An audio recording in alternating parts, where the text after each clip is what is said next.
Terima kasih untuk Anda yang masih bergabung bersama dengan kami, dan di segmen ini kita akan review bagaimana jalannya perdagangan di sepanjang hari ini.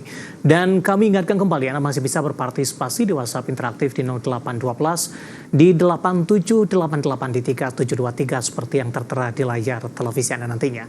Dan saat ini kami sudah terhubung melalui Zoom bersama dengan Bapak James Evan Tumbuhan selaku Head Investment Spesialis Bahana Sekuritas. Kita akan langsung sapa saja. Pak James, apa kabar Pak? Selamat sore di awal pekan.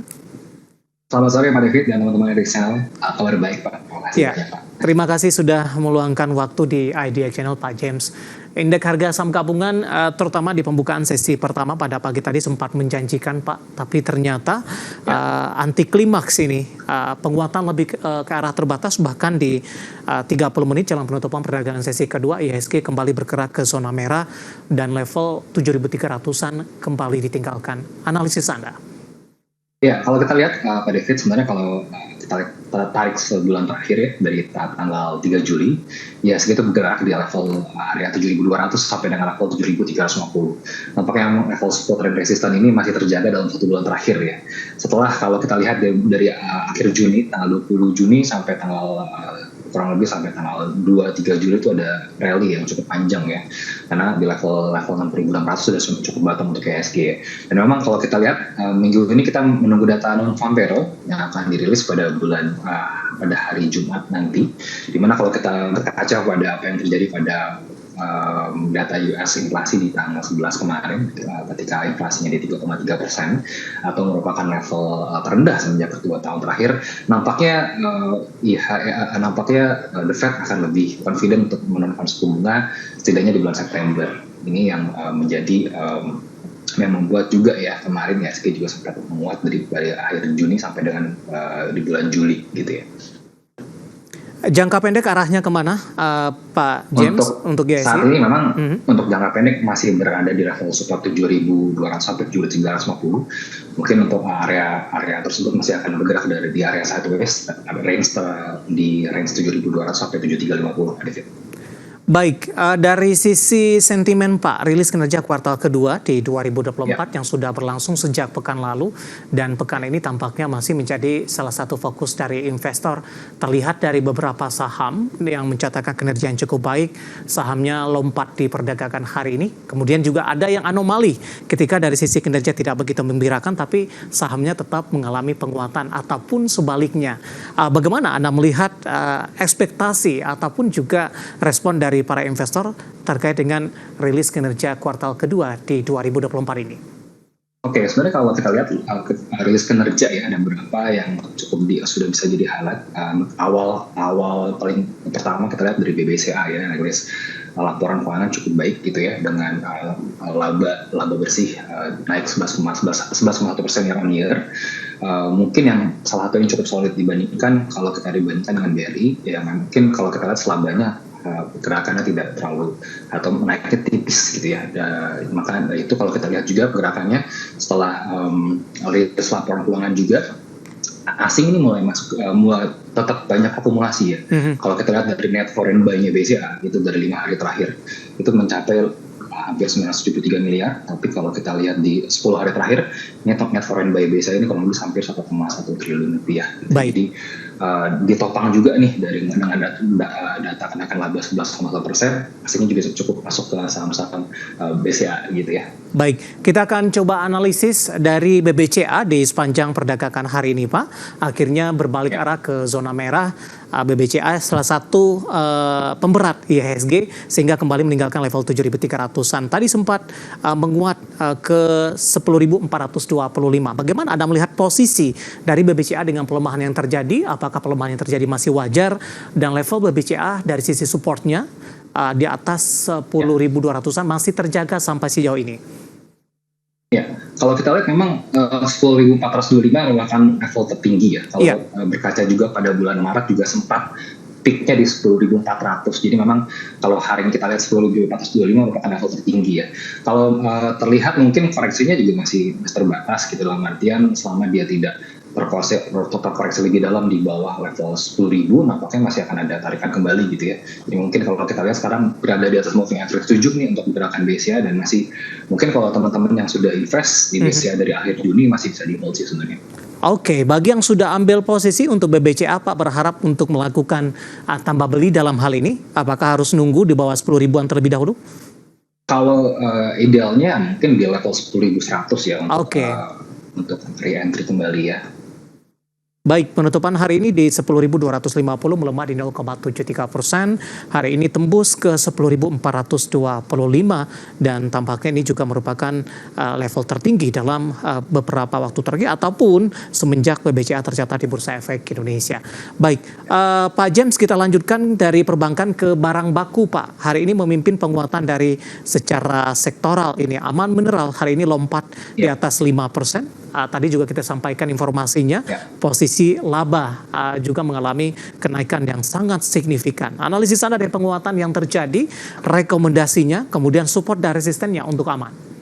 Baik, jadi sejalan juga nih Mas David dan teman-teman dari channel bahwa Aman Mineral juga rajin ya dikoleksi oleh investor asing kita ya. Di kurang lebih net foreign buy 322 miliar ya setelah 10 hari terakhir.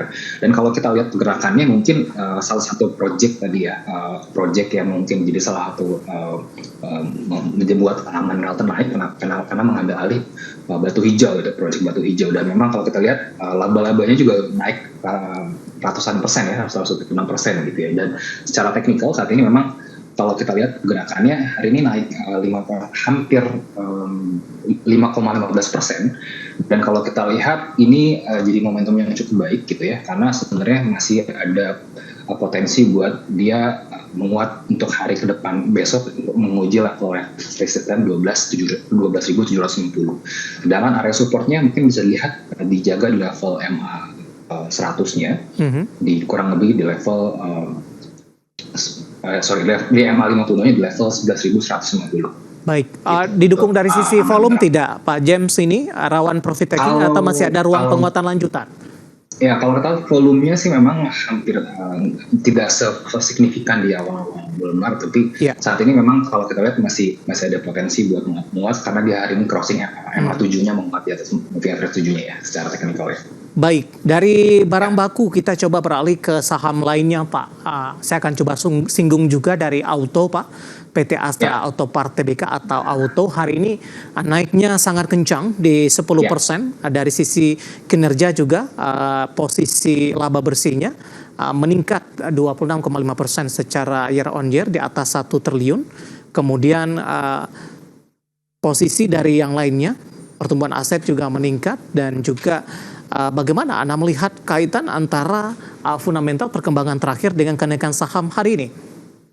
Ya, kalau kita lihat memang tadi sudah sampaikan juga bahwa dia anak usaha dari Astra Internasional ini mencatatkan laba bersih yang cukup menarik ya, 26% ya di tahun ini. Dan memang salah satunya karena mereka ada inovasi di bidang elektrifikasi, di mana kalau teman-teman tahu ini Auto mengembangkan, kita tahu ya sekarang banyak motor-motor listrik ya gitu ya. Jadi Auto ini mengembangkan salah satu pengisian daya kendaraan bermotor atau BLBB dengan mereknya Altro. Jadi ini yang menjadi satu juga inovasi untuk tetap sustain ya di industri segmen otomotif gitu ya.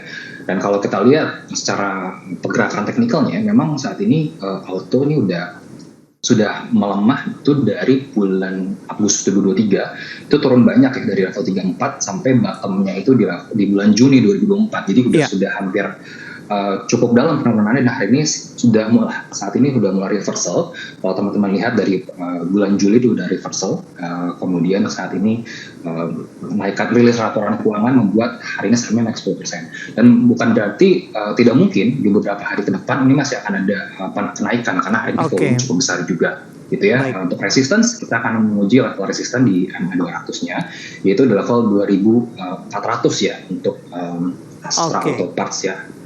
Dari sisi polanya Pak James, jangka pendek dan juga jangka panjang masih downtrend kah dengan posisi pelemahan yang signifikan terjadi? Singkat saja Pak.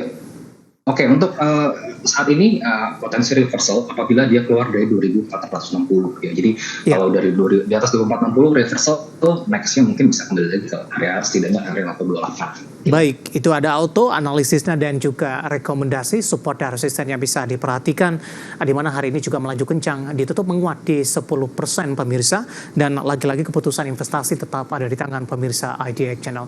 Pak James, kita hold terlebih dahulu, saya akan coba sampaikan update penutupan perdagangan perdagangan di sesi kedua ini dan beberapa informasi grafis yang berhasil dihimpun oleh tim redaksi kami. Dan pemirsa, di penutupan perdagangan sesi kedua hari ini, indeks harga saham gabungan akhirnya ditutup di zona hijau setelah mengalami volatilitas di 30 menit jelang penutupan sesi kedua hari ini. Penguatan tipis saja di 0,01% dan indeks harga saham gabungan belum mampu kembali ke 7.300-an, tepatnya ditutup di level 7.288. Poin 897. Level tertinggi hari ini di 7.333.899. Langsung saja kita ke grafis yang pertama, pemirsa. Kita akan coba lihat posisi penutupan beberapa indeks lainnya. Seperti MNC 36 melemah di 0,34%. Jakarta Islamic Index menguat di 0,63%. Sementara LQ45 menguat tipis di 0,02% seiring penguatan tipis indeks harga saham gabungan di sesi kedua hari ini.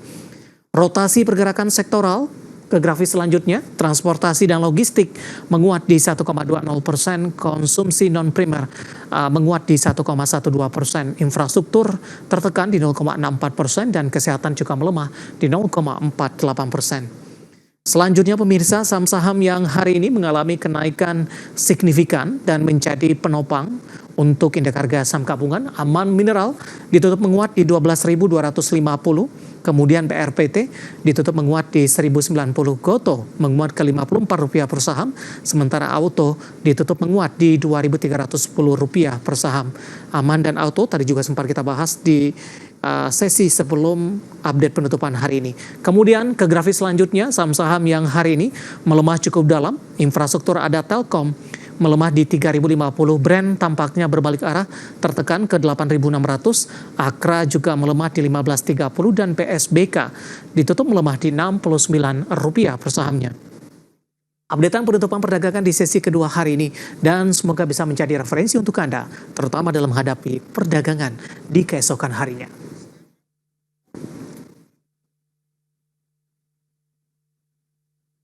Kita akan jeda kembali dan tetap di tempat Anda, karena setelah ini kita akan coba lihat saham-saham pilihan apa saja yang direkomendasikan, dan pemirsa, kami akan segera kembali sesaat lagi.